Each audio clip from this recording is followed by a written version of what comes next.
বাংলাদেশের চিন্ময় কৃষ্ণ প্রভুর মুক্তির দাবিতে কাঁকসায় গোপালপুরে ইস্কন অনুমোদিত গোপালপুর শ্রী শ্রী হরেকৃষ্ণ নামহট্ট সংঘ ও এলাকার মতুয়া সম্প্রদায়ের মানুষেরা বিক্ষোভ মিছিল করলেন। এদিন গোপালপুরে এলাকা জুড়ে মিছিল করে প্রতিবাদ জানানো হয়। মিছিল থেকে বাংলাদেশের সংখ্যালঘুদের উপর অত্যাচারের প্রতিবাদও করা হয়। গোপালপুর থেকে নিজস্ব প্রতিনিধি রিপোর্ট, সুখবর টিভি। হরে কৃষ্ণ কৃষ্ণ কৃষ্ণ হরে হরে হরে রাম। সরকারকে যদি চলে যায় এবং সুসরকার এসে দেশে প্রতিষ্ঠিত হয়ে এবং সুন্দরভাবে দেশকে পরিচালনা করতে পারে, আমার এই নিবেদন বাংলাদেশ সরকারের কাছে তথা ভারত সরকারের কাছে।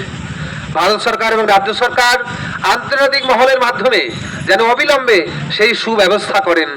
আমার বারবার এই বার্তা তাদের কাছে, আমাদের সকলের।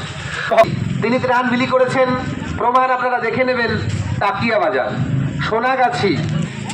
সোনাগাছি তাকিয়া বাজারে স্বয়ং এই চিন্ময় কৃষ্ণ প্রভু নিজ হাতে ত্রাণ বিলি করছেন। কে কে নিচ্ছেন? যদি সেখানে 100 জন নেওয়ার লোক থাকে, 10 জন বা 5 জন হিন্দু ভাই বোন, বাকি কিন্তু কারা আপনারা বুঝতে পারছেন, আমাকে বলার অপেক্ষা রাখে না।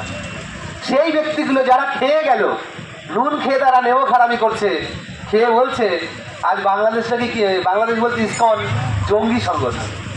সারা বিশ্বব্যাপী যে ইসকন মানব কল্যাণের জন্য ফুড ফর লাইফে প্রতিদিন কয়েক লক্ষ প্রসাদ বিতরণ করছে, কয়েক লক্ষ প্লেট খাবার বিতরণ করছে।